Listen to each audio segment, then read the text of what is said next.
vision and mission. We had also discussed about the differentiation between mission statement and vision statement with example, as well as how many lines are to be written under vision statement, how many lines are to be written under mission statement, that we had discussed in the previous session. We had also discussed about the characteristics of a vision statement.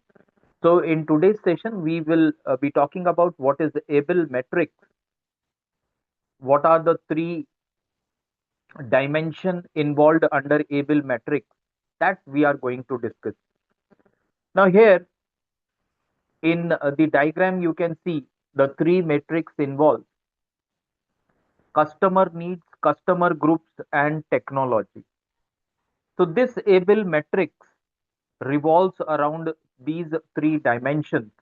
So first we will read out the definition on the screen, and then we will discuss about these three dimension of able metrics. The able matrix is a three-dimension tool most often referred to as the three-dimensional business definition model. This model is used to analyze the scope of operation of the business. This may include areas such as technologies and products a business operates in a market or the audience that it targets. A detailed analysis of business current activities can help create strategies for the future that will help the business stay tuned to the changes that may occur in the market. Now, the three dimensions of business are customer groups who will be served by the business, customer needs, what are the customer needs that will be met, and technology or distinctive competencies, how are these needs going to be met, and that is called as able metric. Now it defines, we have seen in the definition that able metrics is a tool which defines the business of a particular organization. So it revolves under three dimensions, that is customer needs, customer groups, and technology. So when a organization is created, able metric says that the organization should concentrate on its scope. Now the scope of the organization is to be defined by who are going to be the customers of a particular organization which is started. For example, a person is there and he has started a new company. Now, able metric says that when the person is starting a new company, he has to define the scope of his business, scope of the company. Under that, he has to define that what will be the product of the company first. Second, who will be the customers of the company? And third scope is how the company is going to cater or understand the needs of its customers. Now that is known as able metric. I'll give you a very simple example which everyone is aware of. Now when Apple launched the iPhone series, at that particular time, if we talk about able metrics, and if we will assume, now we are not sure whether Apple has used this able metrics when they started iPhone. But if we assume the case of Apple from the point of view of able metrics, when they decided to launch iPhone at that particular time, if from able point of view we need to discuss, the company has defined what, that what will be the product of the company. So they chose that yes, we will be entering in mobile market. We will be coming up with a mobile phone. Second scope is, first we have discussed, that is product of the company. Second is who are going to be the customer of the company. So they decided upon that it will not be for each and every person who can use this phone or who can purchase this particular phone. So they targeted that our phone are to be used for a particular class of customers. For example, those who are rich or those who are having enough money to purchase that particular phone. So they didn't targeted the entry level customers, that the customers who will be purchasing their first phone with a say budget of 10,000 or maybe 20,000 rupees. So if a customer wants to purchase Apple iPhone, he has to pay at least 1 lakh rupees or more than 1 lakh rupees. We are not talking about that once a new series is launched by Apple, the previous one they sell it on a huge discount. We are talking about once the company introduces new series phone, how much it costs. Can we say that each and every customer who purchases mobile phone can purchase iPhone? So the answer is no. So under able metrics, if we take, so first thing they decided under the scope of the iPhone business, that what will be our product and who will be our customer. So they are very specific that our customer are elite class, are rich people. Only those people who are having more than 1 lakh rupees in hand to purchase a mobile phone can purchase our phone. So their second scope was that who will be the customer. And now we have seen that from iPhone 1, now it is 17, I hope. 17 Pro Max they have reached. So why they have started from 1 to and they have reached 17 and they have not stopped. Apple has never come up with a official statement that earlier we had planned in the scope of our business that we will be entering the mobile market and we will be coming up with 20 versions of our iPhone, and 17, 18, 19 or 20 will be our last version. No such official statement has been published by the company. What they are doing is every year they are adding new features to that particular mobile phone and they are coming up with a new version.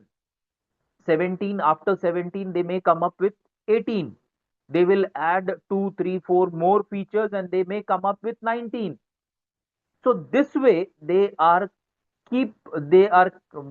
continuously going for new version and new version. Now on what basis they are coming up with new version of mobile phone? So there comes the third version or third dimension of able metrics into picture. And the third dimension of able metrics talks about customer needs. So first scope is enter the mobile market. Second scope is that we need to target a particular group. And the third scope is continuously study the requirement or need of their customer. And as we all are aware that Apple phone comes at a very costly price. At the same time, the company is investing a huge amount in the R&D. Now, how R&D is done, or on what basis the R&D is done in Apple? So it is done on the basis of needs of the customer. That will be the need of the customer. If you take up the earlier iPhone, maybe up to 10 or 12, that version, you can very easily find out that the size of the phone was comparatively very small. And after that, and at that particular time also, the Chinese telephone makers, Korean companies like Samsung, and the other companies, American companies like Motorola, they had come up with the bigger screen, but still they had not adopted. Apple had not adopted. But when they came to know that their customer, those who are purchasing Apple phone, iPhone, they are in need of this bigger screen. So they started to coming up with, say, two specification. One will be their regular 4 or 4.5 inches screen, and the other one will be 6 or 6.5 or maybe more than that screen. So why they came up with the bigger screens when their smaller screens, mobile phone, were also doing good? What was the need for iPhone or Apple to introduce bigger phone? So they, while doing the research and development, and while analyzing the needs of the customer, they came to know that yes, their customer needs a bigger screen, a bigger phone, and they started with that particular phone. So that is what Able Matrix is. So Able Matrix talks about that every company, whenever it enters into a particular business, that company has to study the scope of the business from these three dimensions. Number one, what will be the product of the company? Number two, who will be the target audience or target customers of the company? And the third one, how the company is going to cater towards the needs of the customer. If the company fulfills the needs of the customer, then only the company can grow, then only the company can survive. Otherwise, in a very short span of time, the company will be out from the competition. And number of companies we have seen. Last time also I had told you that Nokia was world market leader in telephone, in mobile phones particular, for not 1 year, not 5 years, not 10 years, but more than 20 years. But one thing they overlooked is they were aware that yes, what is our product? It is mobile phone. What should be the technology? It should be the best technology. And before the emergence of iPhone, when Nokia was at top, Nokia had outsmarted the American companies. It's a European giant. It was a European giant.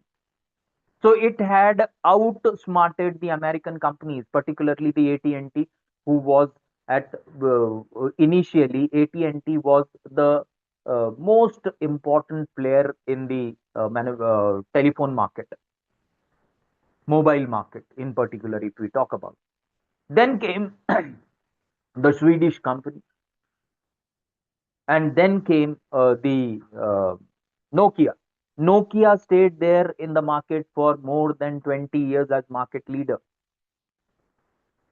But when they ignored or overlooked the requirement of the customer, they thought their technology of their mobile is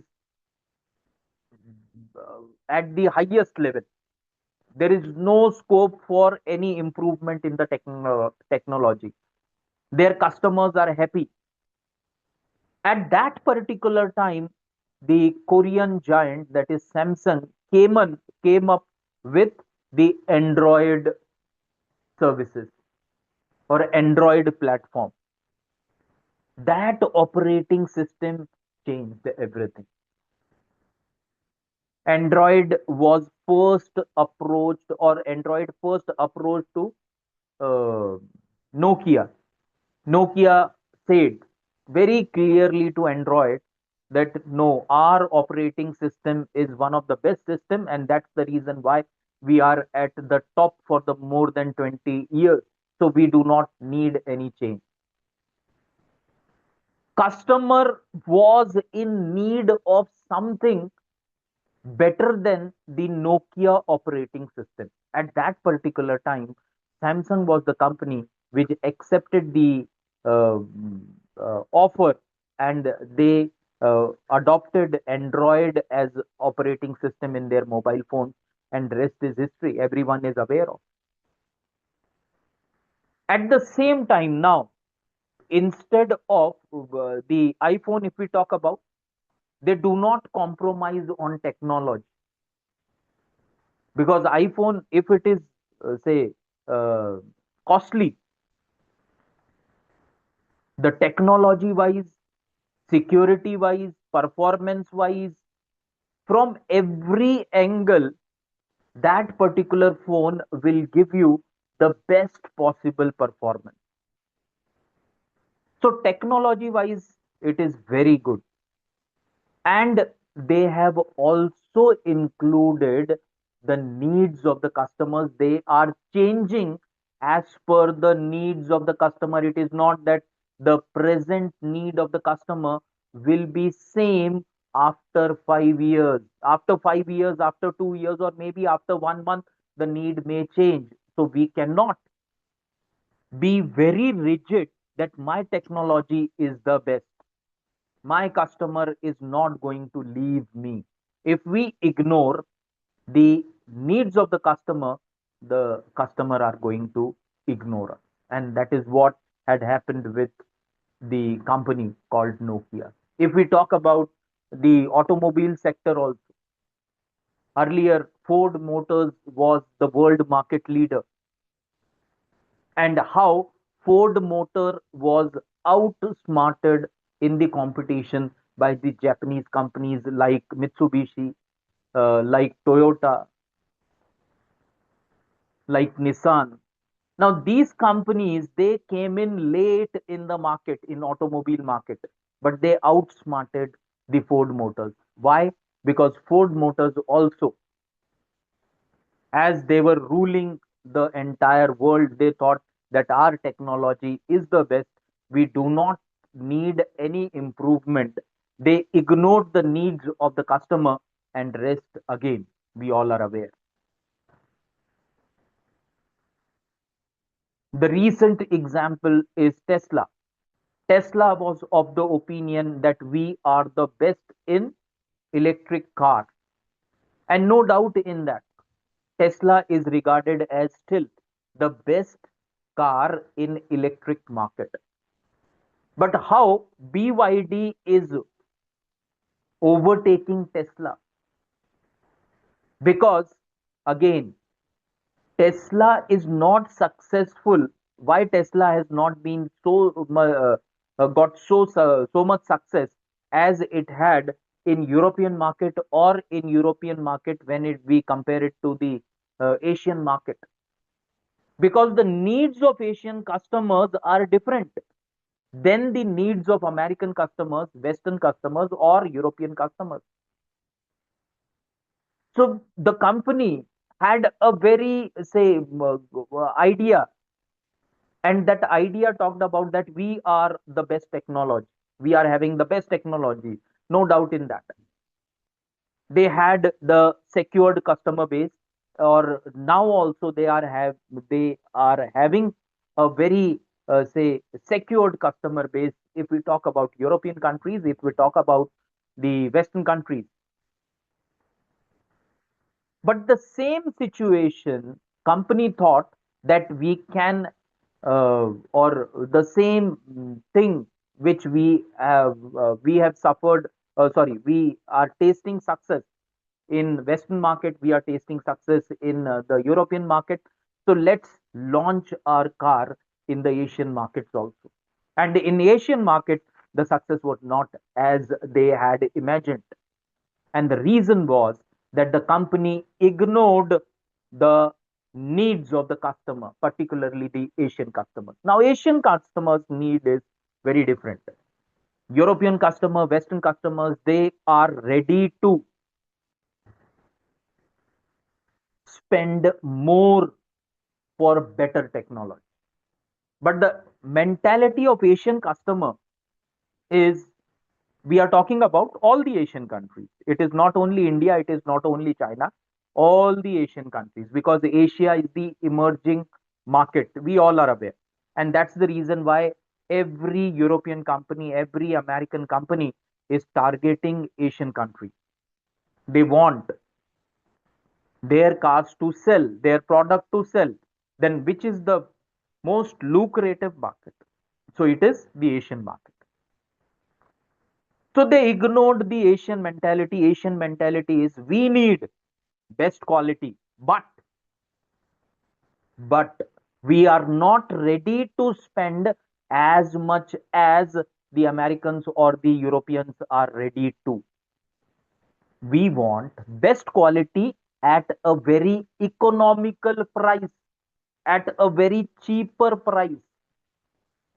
And there they miscalculated, and there BYD calculated it very, in a very nice manner. They, as it's a Asian company, Chinese company, they came up with the idea, no, the American mindset is different, the Indian or Asian mindset is different. So they started catering to the needs of the Asian customers. So no company can afford to ignore the needs of the customer. We cannot guarantee that my technology is the best. I have a fixed base of customers. Whenever the customer, my customer, wants to purchase a new car, he is or she is not going to think of any other car, but they will again come to my showroom, and they will prefer my brand only. Gone are those days. Because of competition, we cannot, no company can now afford to ignore the needs of the customer. So companies have to change according to the need of customers. What would have happened if the iPhone had not come up with that idea of introducing a bigger screen phone? Maybe the situation might be different. So that is very important. So that talks about able metrics. So able metric says that the growth of the company, the success of the company revolves around these three dimensions. Of course, quality has to be good. No customer, whether it's a Asian customer or a foreigner, no customer is going to pay for less quality, or pay for average quality, or pay for bad quality. Everyone wants good quality. Then it also talks about that you have to finalize that who will are going to be your target customer. And then the third thing you have to keep in mind is, continuously you have to check the needs of the customer. If the needs of the customers are changing, then you have to change. Otherwise, a day will come when you will lose that position of top. Number of examples just we have discussed. So that is what able metrics is. I hope my voice is clear to all. Am I audible? Yes, sir. Okay, thank you. Thank you. Yes. Now we will talk about, if you have any doubt related to able metrics, please unmute. I have already told you, instead of typing anything in the chat box, directly unmute yourself and ask questions that you have not understood this dimension. or you have not understood at all. Whatever, it is your right. You can ask one time, two time, till you are satisfied. We are having a moral responsibility that we have to satisfy you till your satisfaction. So please, if you have any query, please unmute and directly you can stop me and you can ask questions. Any query or any doubt related to able matrix? If not, then we will move on to our next topic, that is critical success factors, or it is also called as CSF. Now, what is critical success factor? That we are going to discuss. Critical success factors are elements that must be met for an organization to achieve its goal. A critical success factor analysis might help business identify the opportunity based on the goals and mission of the business, both short and long term. Now, what is that CSF or critical success factors? In detail, we will be discussing. If we talk about the stages, there are 5 stages involved in critical success factors. Number one is assemble a team from the top level of the organization. Second, incorporate employee feedback to create a list of around 10 to 15 critical success factors. Then, third stage is use multiple frameworks to understand the key elements of each goal. Next is the fourth stage is determine which factors are key to achieving long-term plans. And the last one, that is the fifth one, is strategic plan implementation. Now, CSF or critical success factors. Now, previously, just before this, we had discussed about the able metrics. Similarly, able metrics is one tool. The second tool is called as CSF or critical success factors. Now, these critical success factors, they talk about that we have to find out this particular tool or this particular model. CSF talks about that we need to find out 10 to 15 critical factors for the success of the organization. So it says that we need to find out and write down that these are the most important factors which will lead the organization towards success. Most important factor. So they have to write it down. Now, first factor it depends upon company to company. It depends upon the thinking of the management, thinking of the higher officials. Generally, if we talk about, it can be that first is that quality has to be the best. Customer service, after sales service should be the best. Nowadays, advertisement, particularly on social media platforms, again plays a very important role. So that could be the third critical success factors. So what it says is critical success factors that we have to write it down. And who is going to write it down? First, it says that form a team at the top level. Why top level? Because top level people are having more authority. They are the people who are having authority to take decision. So their involvement is must. So first thing is that they should be involved. That is board of directors or general managers or the CEO or all these top level people. Then incorporate employee feedback to create a list of around 10, 15 critical success factors. Involve the team of employees. Now it depends upon company to company.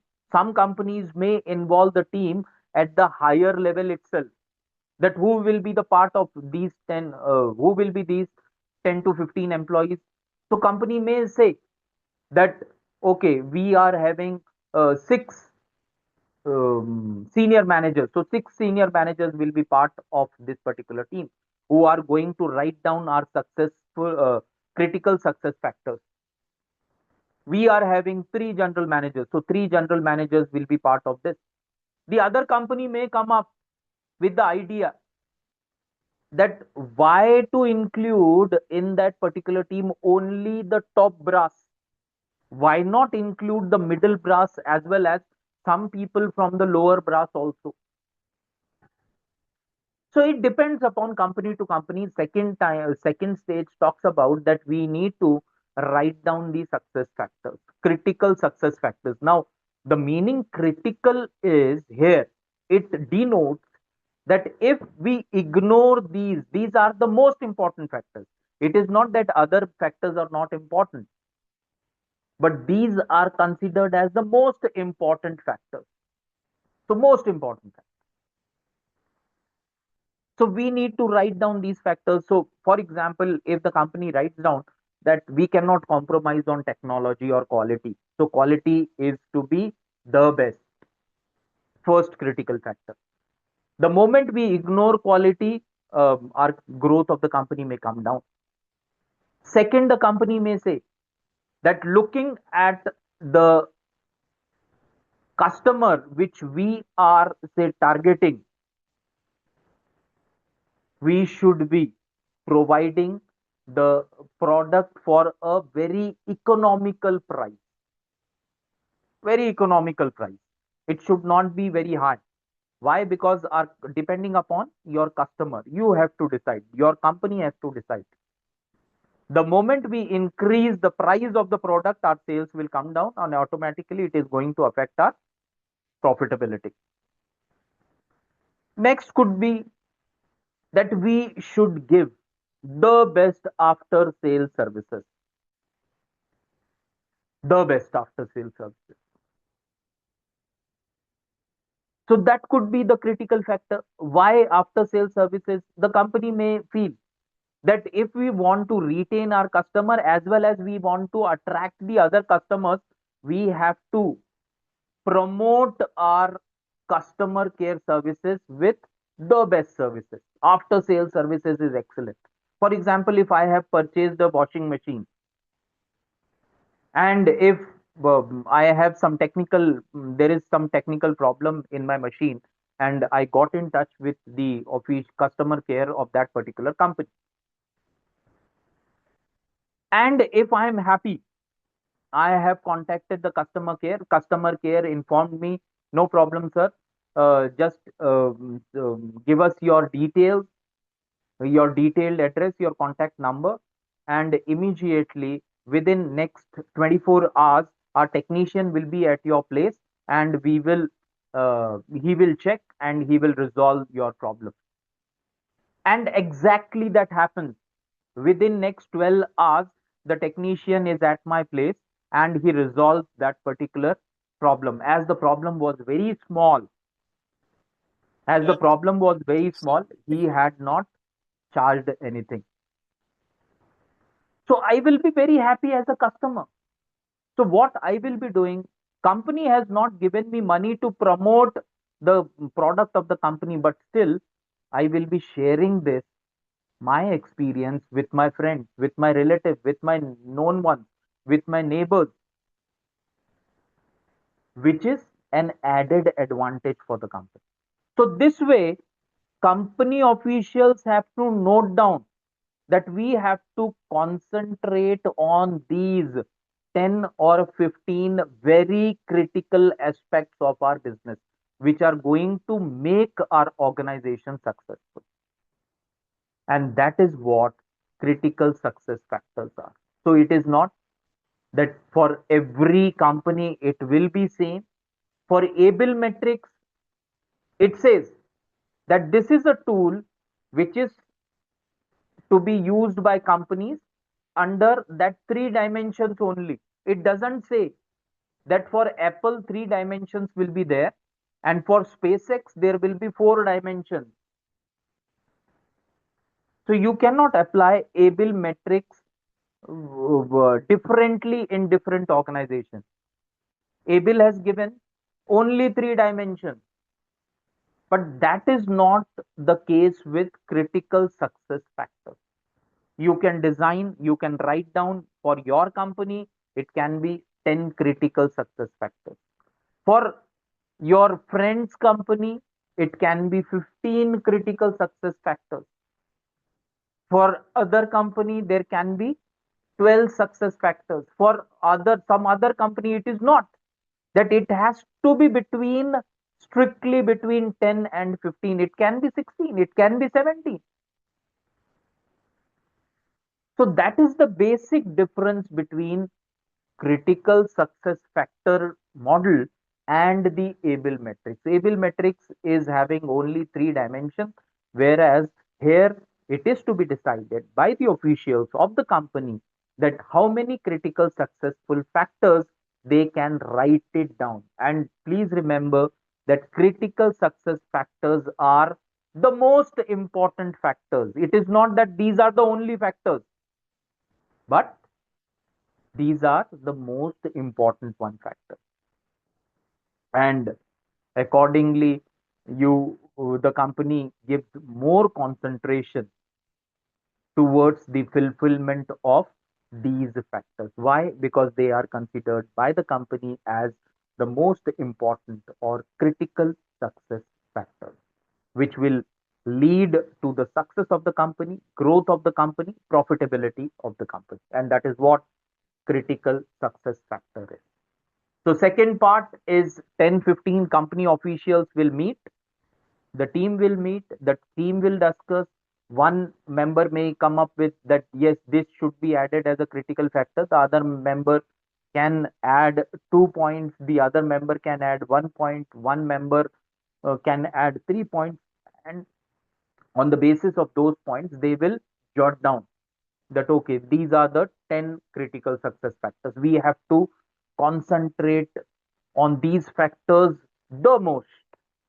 It is not that others we are going to ignore, but most on most urgent basis or most uh, preferred points are these points.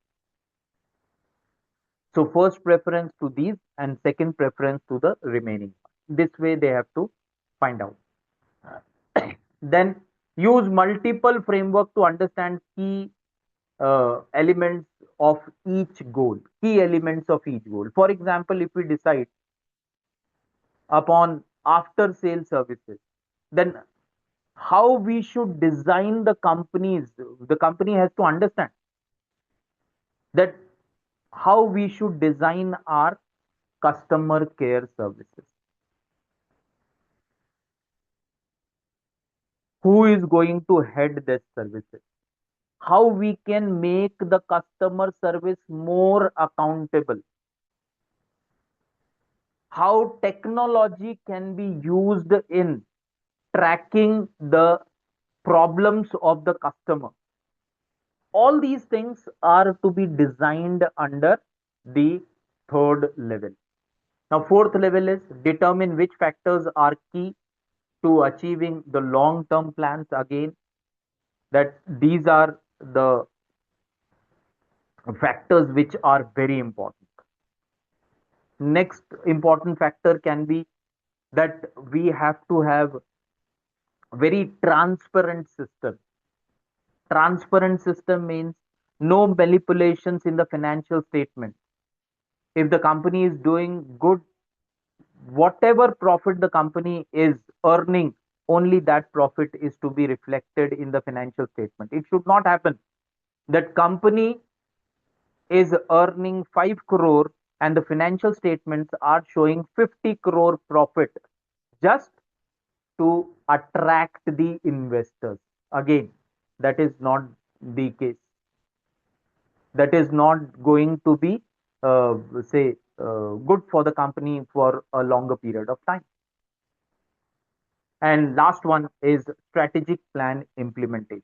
If the company has decided that after sales, one of the critical factor is after sales, and this is how we will be tracking the problems of the customer. We will say that once the customer registers, automatically the problem escalates to the level 1 customer care. Customer care will immediately call the customer that, sir, we have received your complaint, how may I help you? And that particular first level of customer care service, they will try to resolve that matter. If they are unable to resolve immediately, after a particular period of time, that should be automatically, that unresolved problem should escalate to the next level, the higher authorities under the customer care service. So this way the company has to implement the strategic plan for, not this was the one example I'm talking about. If 10 critical success factors are there, for all those 10, separate strategic plan implementation is to be done by the company, and that is related to our CSF, or critical success factors. Now, the if you have not understood anything related to critical success factors, please go ahead, or we will move on to the next one, that is KPI versus KRA. Yes, if you have not understood anything related to CSF, please go ahead, or we will move on to this KPI versus KRA. Now, what is KPI and what is KRA? That we are going to discuss now. If you have not understood, please go ahead. Okay. So I hope that everyone is clear with what is able metrics, everyone is clear with what is CSF, and now we will try to compare between two terms. One is called as KPI, the other one is called as KRA. So KPI is key performance indicator. It is a metric to determine the effectiveness of a certain area, whereas KRA is key result area, outlines the outcome within the position for which employee is responsible. That is the definition of KPI and KRA. Second is, what is, if we talk about the comparison part, if we compare KPI and KRA, on the basis of what is it, the metric to determine, KPI is a metric to determine the progress within a KRA, whereas KRA is a strategic result that you should aim to achieve.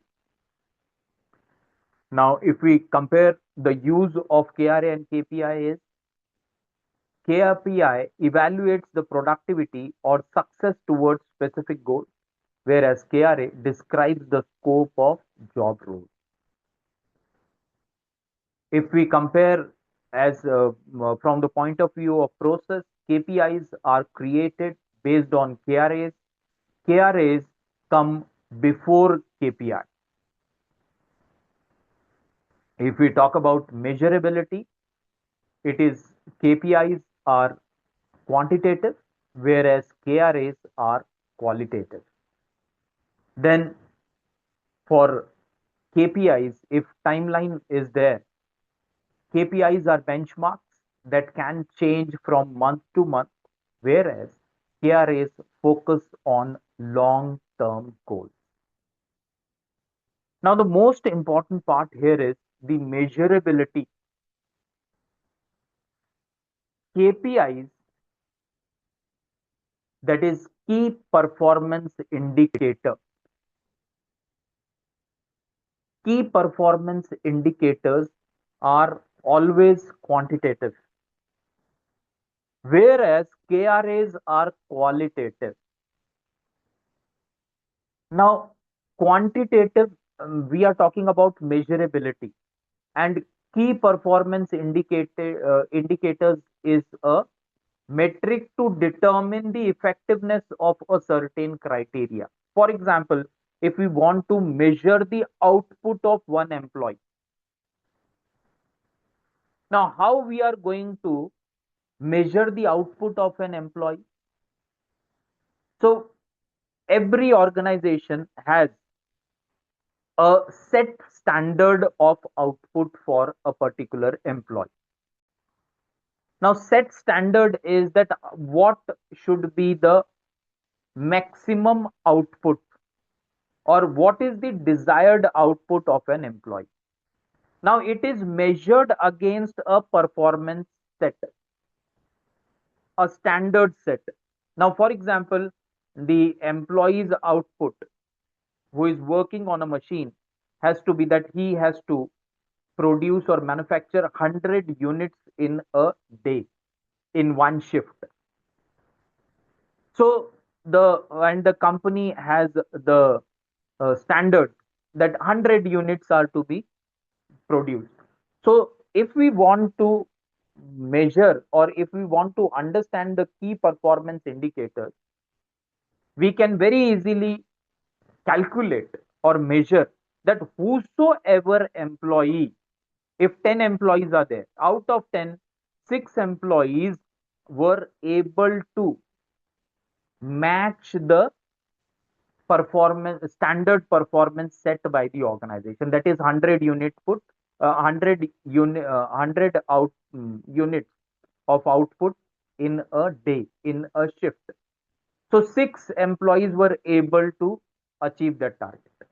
So we can measure that 6 employees are good employees, whereas the remaining 4, they will be considered as employees who are very close to the output. They will be considered as good employees who can work a bit hard to achieve that or to reach that 100 units per day or 100 units output per day. Then there can be employees who are far behind that particular target, so they will be considered as average employees. So it is easy to measure on the basis of, say, your output, because it is calculatable. Calculate, we can very easily calculate that what is the output of a particular person. Now every time this is not possible, and there comes the KRAs or key result areas. Now, key result areas, measuring the KRAs are very difficult, and that is why it is said qualitative. It is not very easy to measure. In KPI, it was easy to measure. Why? Because we were calculating how many units a particular employee is manufacturing or producing, and against the set standard of the organization.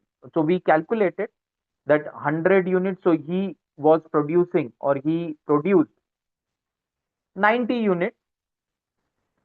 So his output was 90 units, didn't match or he was unable to reach that particular stage. Very easily we have found out. But when it is qualitative, it is not that easy. And that's the reason why it is said that it is related to the area of outcome within the position for which the employee is responsible. Now, for example, you are working in a company as a marketing manager. As a marketing manager, how your performance is will be checked, that how effectively you are drafting marketing strategy, how effectively you are communicating the marketing strategy to your juniors, and how effectively you are monitoring the marketing strategies which is being implemented by your juniors for the particular product. So here where the measurement is difficult, but how it is calculated, it will be calculated on the basis of success of that particular product. You came up with an excellent marketing strategy. You gave presentation to all your juniors who were supposed to implement that strategy on ground. You did a very fantastic presentation. You explained everything to your juniors, but somehow juniors could not implement the marketing strategy proposed by you very effectively on ground. So here directly your performance is being affected, because your area of performance will be checked. Your area of performance is that as you are head of the marketing department, it is your responsibility to see to it that the result is successful. You are giving your more than 100%, but because of some of the team members, the result is not as it was expected. So automatically your performance is also getting hindered, is getting affected. And that is what KRA is. So KRA measurement is difficult, KPI measurement is easier. So here it describes, KRA always describes the role of the job. What should be the role of the job? Whereas KPIs are, it evaluates the productivity. The example also we had taken. So that is the basic difference between the two terms, which is called as KRA and KPI. Yes, if you have not understood anything, please go ahead, or we will move on to the next one. And the next one is related to components of a strategic plan. Now, so far we had discussed what is strategy, what is tactics, what is the difference between these two terms, then what is, say, strategic management, what are the components or stages of a strategic management process, how strategy is formulated and how it is implemented, that also we had seen. We had also discussed about the vision and mission. We had also discussed about the, in today's session only we had discussed able metrics. We have also discussed about the other model, that is key success uh, or critical success factors, or CSF. And just now we had discussed about KPI and KRA. Now we will move on to the components of a strategic plan. Planning, we all are aware of. What is plan? Now you have decided that tomorrow you want to go to Mumbai, as a interview is scheduled for you. So first thing is, you are going to plan that tomorrow 11 a.m. my interview is scheduled. So at what time I should leave so that I can reach the place of the interview by 11 or before 11 a.m. And the way, and that will be called as your planning. Now, when planning is mixed with strategy, it becomes strategic plan. What are the components of strategic plan? Every company has a strategic plan. Strategic plan means the strategy is way to achieve the goal for the organization is strategy, way of doing something. That doing something is, of course, for every organization, they are one very common objective or very common goal of the organization is whatever target has been set by the company shall achieve that target. That is the basic goal. Now, for achieving that target, strategies are prepared, and that strategy, when it combines with plan, then it becomes strategic plan. Now here the components are there. First one is vision, then mission, then values, then goals, then strategies, and then initiatives and projects. Now these six levels are there. Now vision is, I'll just read out what is there on the slide, and as only 2 minutes are there, we will discuss this component of strategic plan in tomorrow's session. So vision is future state, what we chose to be. We had discussed uh, in our Friday session also.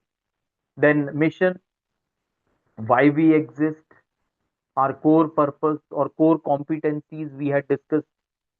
Then the values, our culture, our belief. Then goals, strategic targets and measures of success. Then we will talk about strategies, our plans to achieve our goals, and initiatives and projects, specific projects that support our strategies. That we are going to discuss in tomorrow's session. All the components, it is on the left hand side, it is written, all the components are interrelated. That means one component is related to others. It is not that they are not related. They are all are interrelated. All influence each other, right? If any component is say not planned properly, then the entire strategic plan is going to collapse.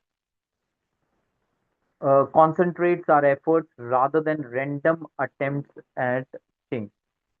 So we need to concentrate our efforts rather than random attempts to change. So that we are going to discuss in tomorrow's session, the entire component of strategic plan. Then we will also be talking about the key components of strategic planning process. Now this is related to strategic plan, and then we will talk about the strategic planning process, how strategic planning process is to be done. That we will be discussing in tomorrow's session, as well as we will be talking about ETOP, that is environmental threat and opportunity profile. Nowadays, this particular topic or this particular uh, process, we will say, is very important. And so, what is that? That we will be discussing in the ETOP analysis in tomorrow's session, right? So, we will stop here as it is 8. We will stop here. If you have any query, please go ahead, or otherwise we will stop here. If you have any queries related to whatever we have discussed in today's session, please go ahead, or we will stop. Okay, so no queries are there. So we will assume that everything is understood. You have no queries. So thank you, students. Thank you, everyone, for being present in today's session. So tomorrow again, we will be meeting at the same time. Thank you.